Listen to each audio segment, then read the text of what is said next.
بسم اللہ الرحمن الرحیم۔ السلام علیکم، ہمارے چینل میں خوش آمدید ناظرین۔ آج آپ کے لیے میں انتہائی خوفناک، سنسنی خیز اور دلچسپ کہانی لے کر آئی ہوں، لیکن کہانی شروع کرنے سے پہلے آپ سے گزارش ہے کہ اگر آپ ہمارے چینل پر نئے ہیں تو ہمارے چینل کو ضرور سبسکرائب کیجیے تاکہ آپ کو ہماری ویڈیوز سب سے پہلے ملیں۔ سونا، سن رہی ہو نا؟ میں تمہیں کچھ نہیں ہونے دوں گا، یقین رکھو میں ابھی آتا ہوں۔ سمیر بھاگتے ہوئے کمرے سے نکلا تھا۔ وہ ڈری سہمی اپنے اطراف میں دیکھنے لگی۔ وال پر لگی گھڑی 12 بجنے کا اعلان کرنے والی تھی اور گھڑی پر نظر پڑی تو اس کی حالت بگڑنے لگی۔ وہی آواز اس کی سماعتوں سے ٹکرانے لگی۔ وہ بے بس ہو کر نیند کی وادی میں اترنے لگی۔ اس نے خود کو ایک گھر کے باہر پایا۔ وہ اس جگہ کو اچھی طرح جانتی تھی۔ یہ الگ بات تھی کہ وہ یہاں رہنا اور آنا جانا پسند نہیں کرتی تھی۔ وہ یہاں رہنے پر مجبور تھی۔ سارا گھر جلا ہوا تھا۔ جس گھر کے باہر وہ موجود تھی، باہر کا موسم بھی عجیب تھا۔ ہر چیز قہر آلود نظر آ رہی تھی۔ خوف کے سائے منڈلا رہے تھے۔ اندھیرا پھیل رہا تھا۔ گھبرا کر اس نے اپنے اطراف میں دیکھتے ہوئے سمیر کو پکارا، سمیر۔ وہ واپس آیا تو انم سو چکی تھی۔ وہ گھبرا کر اسے جگانے لگا، انو، انو آنکھیں کھولو، انو اٹھو، ہوش میں آؤ۔ وہ مسلسل اسے جھنجھوڑ رہا تھا مگر وہ کہاں اٹھنے والی تھی۔ نیم مردہ سی بیڈ پر پڑی تھی۔ یہ تمہارے پاس آخری موقع ہے۔ اگر تم نے ذرا سی بھی غلطی کی تو تم دونوں وہاں سے کبھی نہیں نکل سکتے، عامل نے کہا۔ سمجھ گئے نا؟ تم وہاں سے کبھی نہیں نکل سکو گے۔ دیکھو بیٹا، گھبرانے کی کوئی بات نہیں۔ اپنے ڈر پر قابو پا گئے تو سمجھو کامیاب ہو گئے۔ یہ خبیث روح صرف اپنی موت کا بدلہ لینا چاہتی ہے، لیکن یہ بھی کڑوا سچ ٹھہرا کہ وہ بہت طاقتور ہے۔ بہرحال خدا کی مدد شامل حال ہے۔ میری دعائیں تمہارے ساتھ ہیں۔ عامل نے اس کی ہمت بندھائی۔ ٹھیک ہے بابا جی، میں تیار ہوں، سمیر نے مصمم ارادہ کرتے ہوئے کہا۔ آخر بار عامل کے بتائے ہوئے طریقے پر غور کیا اور مٹھی میں دبایا سرخ دھاگا دیکھا۔ اس نے آخری بار سوچا، مجھے یہ کرنا ہوگا، آخر وہ میری بہن ہے۔ جلدی سے سرخ دھاگا انو کی کلائی پر باندھا اور دوسرا سرا اپنی کلائی پر باندھ لیا اور بیڈ کے کنارے سر ٹکاتے ہی وہ نیند کی آغوش میں چلا گیا۔ وہ اسی گھر کے اندر موجود تھا۔ اسے ویسی ہی آواز آ رہی تھی جس کا ذکر انم کیا کرتی تھی۔ وہ فوراً جلے ہوئے کمرے کے پیچھے چھپ گیا۔ انو، انو کہاں ہو تم؟ انو کے کانوں کے پردے جیسے پھٹنے لگے۔ دونوں ہاتھ کان پر رکھے وہ گھٹنوں کے بل بیٹھی ضبط کھو رہی تھی۔ انو نے آہستگی سے پکارا، بھیا کہاں ہو؟ کیا کروں، کہاں تلاش کروں؟ وہ سوچنے لگا، نہیں، چھیننا حل نہیں ہے، مجھے مقابلہ کرنا ہوگا۔ چاقو دیواروں پر رگڑتا وہ پورے گھر میں انو کو تلاش کر رہا تھا۔ دروازے کی اوٹ سے جلے ہوئے کاٹ کباڑ کی آڑ میں چھپ کر سمیر اسے تلاش کرنے لگا۔ وہ ایک جگہ کھڑا تھا۔ سمیر ایک لکڑی کے جلے ہوئے بینچ کے پیچھے اسے چھپ کر دیکھ رہا تھا جہاں سے اس کے پیر نظر آ رہے تھے، سر تا پیر۔ جو دیکھا تو ڈر کر اس نے اپنے منہ پر مضبوطی سے ہاتھ رکھ لیا کہ مبادا وہ چیخ نہ پڑے۔ وہ پورا جلا ہوا تھا، سیاہ چہرہ، ابلی ہوئی آنکھیں جن کے گرد کھال غائب تھی اور زیادہ اسے خوفناک لگ رہی تھیں۔ اسے الٹی ہونے لگی۔ بازو پر پڑے آبلے پھٹ چکے تھے۔ گلا ہوا گوشت صاف نظر آ رہا تھا۔ کئی جگہ جسم کی کھال کھٹی پھٹی تھی۔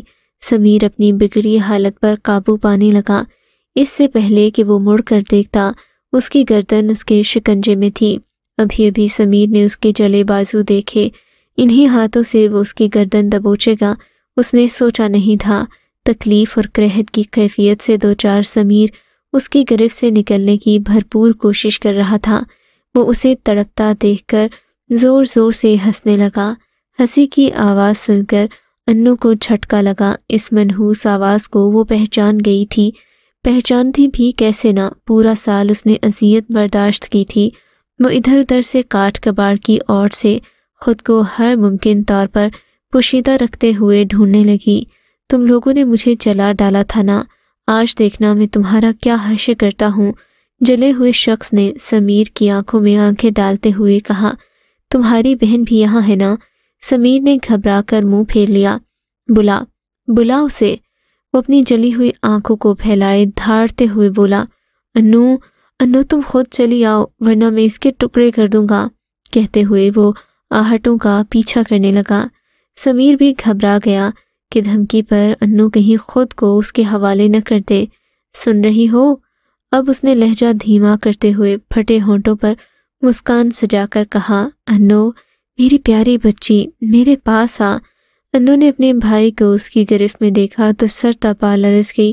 وہ جلے ہوئے دروازے کے پیچھے منہ پر ہاتھ رکھ کر سسکنے لگی۔ بابا چھوڑ دو مجھے، آپ ایسا کیوں کر رہے ہو؟ بیٹی ہوں میں آپ کی۔ وہ اس کی کلائی مضبوطی سے پکڑے کمرے کی طرف لے جا رہا تھا اور انو گھسیٹتی ہوئی اس کی گرفت سے نکلنے کی کوشش کر رہی تھی۔ اس نے کمرے تک لا کر اسے کھڑا کیا۔ ایک دم چپ۔ تمہاری ماں کیا کرتی ہے؟ تیرا بھائی تو کام کرتا ہے نا، تو تو کیوں مفت کی روٹیاں توڑ رہی ہے؟ آج سے تو بھی کام کرے گی۔ انو اس کا مطلب سمجھتے ہوئے بند دروازے کو دیکھ کر دہل گئی۔